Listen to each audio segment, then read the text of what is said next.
I have body dysmorphia, and I am choosing to come forward and talk about it. I was diagnosed with body dysmorphia by my doctor and my therapist in November of 2021, which was last year. And I kind of knew what it was. I've heard a lot of friends and people have it, but I didn't know that I would be the one having it.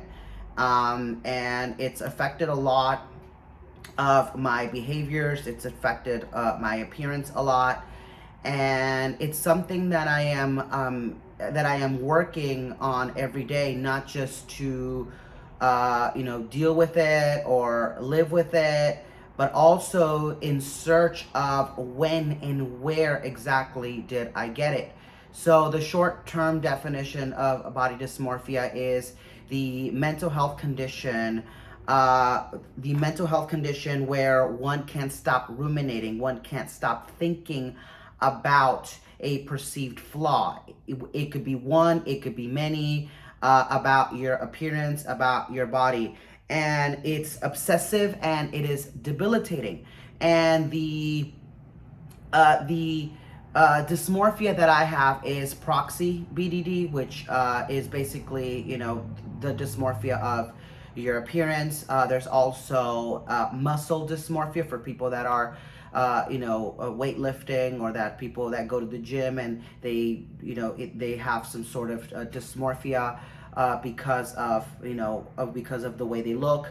And where it becomes obsessive. So I was diagnosed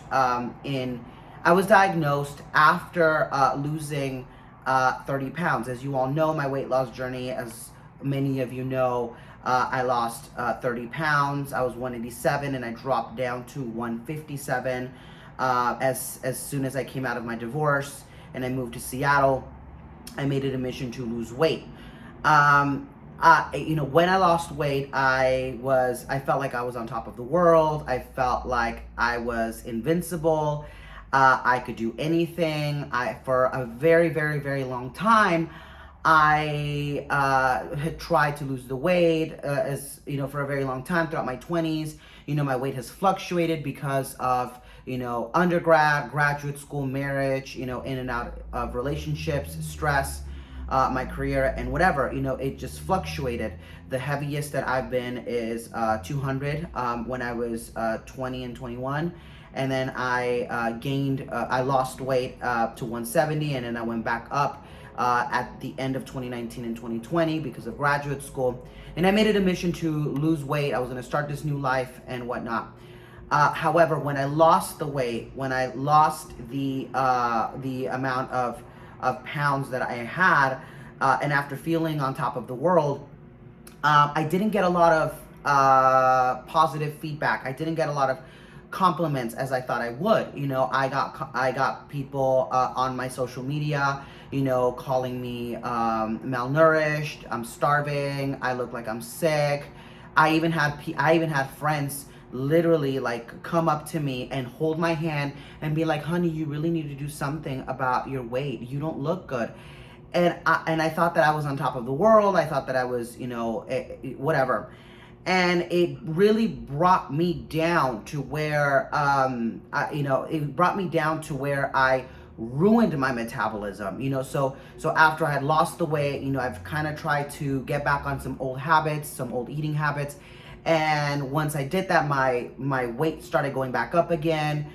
It was a mess. I went to a doctor. The doctor referred me to a nutritionist while I was seeking my therapist. And basically, they were like, you not only have an eating disorder, but you also have body dysmorphia.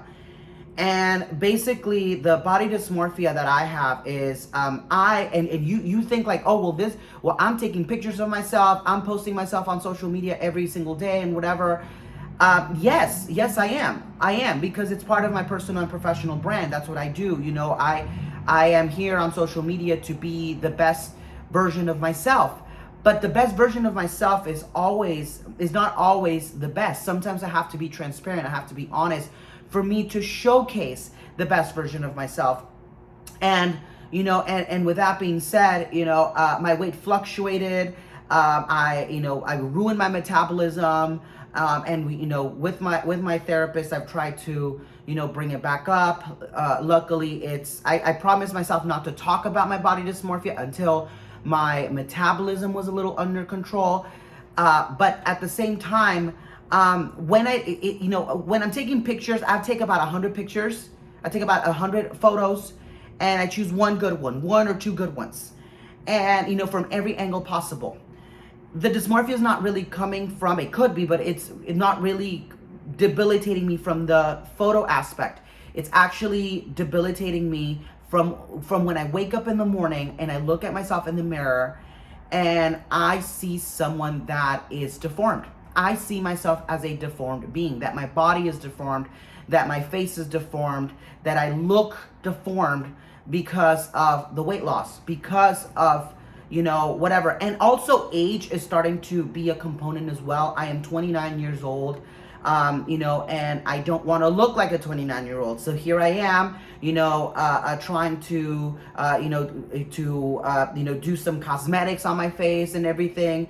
And, but it's not really tackling the issue. I don't want to look like I'm 29. I don't want to be near 29. I don't want to be, in my younger 20s, that broke college student, but I want to look like someone in their younger 20s. And that's where the dysmorphia is coming from. And that's where like the issues are coming from in my personal life. So what is the point of today's memo talk? Well, the point of my memo talk today is literally to be open and honest and transparent as I can be, to let you know that this is something that I am struggling every day. This is something that I struggle with all the time. I'm practicing self-compassion. I'm practicing self-care. I'm practicing to be kind to myself. I am very, very, very harsh on myself. If you are around me, if you know me, if you're friends with me, you know that I'm very harsh on myself. I dismiss any type of compliment that regards my appearance. Oh, you look young. I automatically call you a liar. Oh, you look good.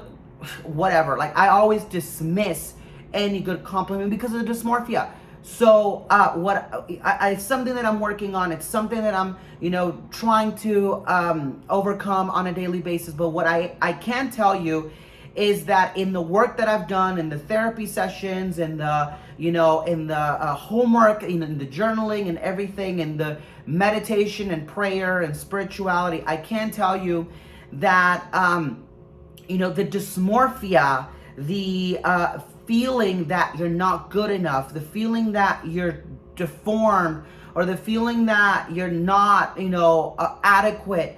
In reality, it really comes down in catching those thoughts, catching those feelings, catching your mind racing and ruminating on those thoughts, and not necessarily stop them. Like, you stop right there. You are beautiful. You are great. Because that's all bullshit. That's all bullshit, and I had to call it out on my therapist. Like, this is bullshit. What's really helped me, what's helping me really is to really journal and talk about, and even record myself talking about how I'm feeling in the moment, how I'm feeling in the moment in time, and really, just acknowledging that feeling, acknowledging that it's okay to feel that way. It's okay that, that you don't feel okay, but that, that I'm doing the best that I can, that I'm practicing mindfulness.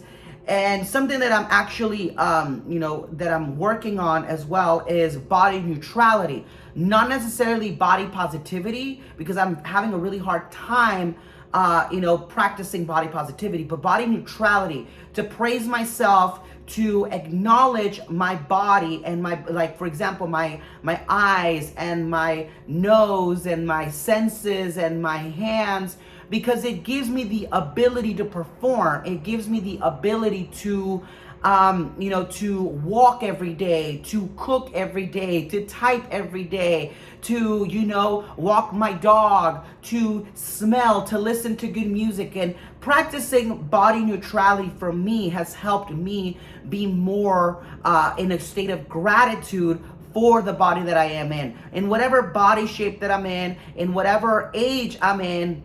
in whatever weight I'm in, to always be grateful for the functions that my body allows me to do and the pleasures that I am able to achieve because of my body. So that is one way that I am seeing it. You know, it's not easy, it's not fun, it's debilitating, it's obsessive, it hurts. Body dysmorphia hurts, and if you're going through it, the only thing I can tell you, I can't really tell you much because I'm not a therapist. I can't really tell you much because, you know, I'm not a specialist. But what I can tell you is that it's going to be okay. And I know it sounds cliche. It's going to be okay. You know, the best thing that I could tell you is that, you know, as much as you may not like the way you look, there are people that do love you externally. There are people that do appreciate you, that do validate you, and really listen to their words, really listen to their feedback, really listen to their appreciation, because what they're really saying is genuine. What they're really saying is truthful. They're not lying to you. They really care. They really love you. So really take in consideration what those loved ones are saying to you, and really take it to heart, really take it deeply, and hold it in, appreciate that. And you know, that's another way to, you know, to work with the dysmorphia. So you know, with that being said, as much as I tell you all, I'm practicing to be self-nurturing, to be kind to myself, to appreciate myself, to be compassionate to myself. And with that energy that I take to myself, I give it on to you. So thank you so much for listening. Have a great and blessed day, and I will talk to you all again soon. Thank you very much. Bye-bye.